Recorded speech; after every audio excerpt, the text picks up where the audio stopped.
August 2024-এর আন্দোলনের অন্যতম মুখ ওসমান হাদির মৃত্যু ঘিরে রাস্তায় জ্বলছে আগুন, দিকে দিকে অবরোধ রাস্তায়। আমরা সবাই হাদি হব, ভারতের দালালেরা হুঁশিয়ার সাবধান। ওসমান হাদি ভারতীয় আধিপত্যের বিরুদ্ধে সোচ্চার একটি নাম। স্বাধীনতার পর থেকেই ভারত বাংলাদেশকে শোষণ করে এসেছে।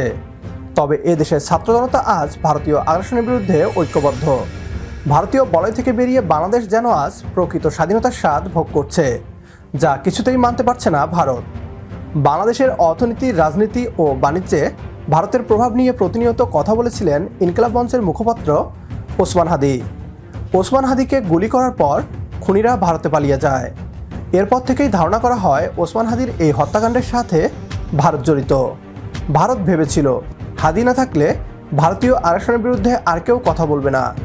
তারা হয়তো ভুলে গিয়েছে বাঙালিরা হার মানে না, আমরা বীরের জাতি। ওসমান হাদির মৃত্যুর পর আরও শক্তিশালী হয়েছে ভারতীয় আধিপত্যবাদ বিরোধী চেতনা। ভারত যেন জীবিত হাদির চেয়ে শহীদ হাদির কাছে বেশি অসহায়। ওসমান হাদিকে নিয়ে কি বলছে পশ্চিমবাংলার মিডিয়া, আসুন তা দেখি। অগস্ট 2024-এর আন্দোলনের অন্যতম মুখ ওসমান হাদির মৃত্যু ঘিরে রাস্তায় জ্বলছে আগুন, দিকে দিকে অবরোধ রাস্তায়। আমরা সবাই হাদি হব, ভারতের দালালেরা হুঁশিয়ার সাবধান।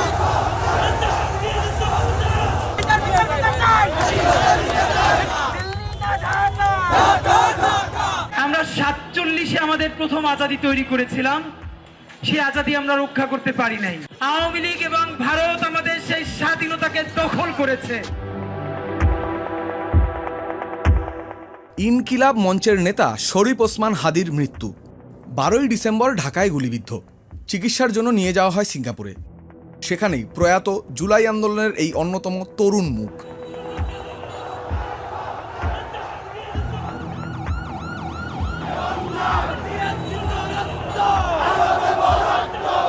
হাদি ভাই ছিলেন জুলাইকে ধারণ করা অন্যতম একজন ব্যক্তি, যিনি দলমত নির্বিশেষে সকলের ঊর্ধ্বে গিয়ে জুলাইকে ধারণ করে আমাদেরকে ঐক্যবদ্ধ হওয়ার আহ্বান জানিয়েছেন। কালচারাল ফ্যাসিস্ট এবং ভারতীয় আধিপত্যবাদের বিরুদ্ধে তিনি সবসময় আমাদেরকে সতর্ক করেছেন। তিনি তার আন্দোলন এককভাবে চালিয়ে গিয়েছেন।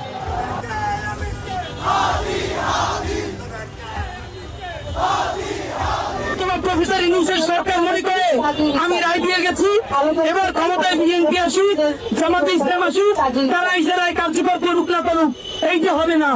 রায় যেহেতু দিয়ে ফেলছেন, রায় কার্যকর করে বিদায় নিতে হবে। বরিশালে মাদ্রাসা থেকে লেখাপড়া, পরে ঢাকা বিশ্ববিদ্যালয় থেকে রাষ্ট্রবিজ্ঞানে উচ্চশিক্ষা, পেশায় শিক্ষক।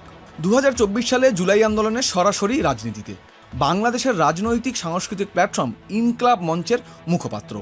এই ইনকিলাব মঞ্চে একাধিকবার উঠে এসেছে ভারত ভাগের কথা। 7 সিস্টার্সকে বিচ্ছিন্ন করে বাংলা বিহারের দখল নিয়ে বৃহত্তর বাংলাদেশ গড়ার কথা বলে হাদির ইনকিলাব মঞ্চ। আওয়ামী লীগের কট্টর বিরোধী, ঢাকায় ধানমন্ডি 32 নম্বরে শেখ মুজিবুর রহমানের বাড়ি ভাঙচুরে সক্রিয় ভূমিকা।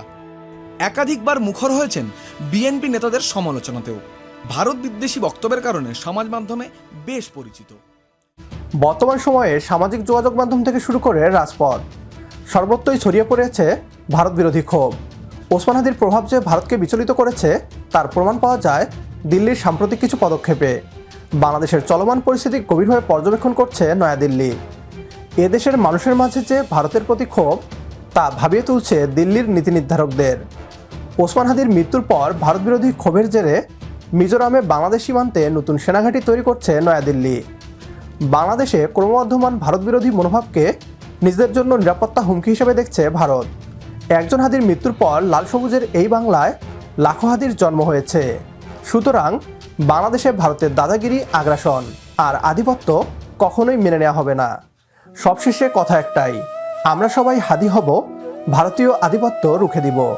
আমাদের সাথে একমত হলে কমেন্ট বক্সে ইয়েস লিখে জানিয়ে দিন আমাদের। সেই সাথে ভিডিও শেয়ার করে দেখার সুযোগ করে দিন আপনার বন্ধুদের। পরবর্তী ভিডিও দেখার আমন্ত্রণ জানিয়ে বিদায় নিচ্ছি আজ।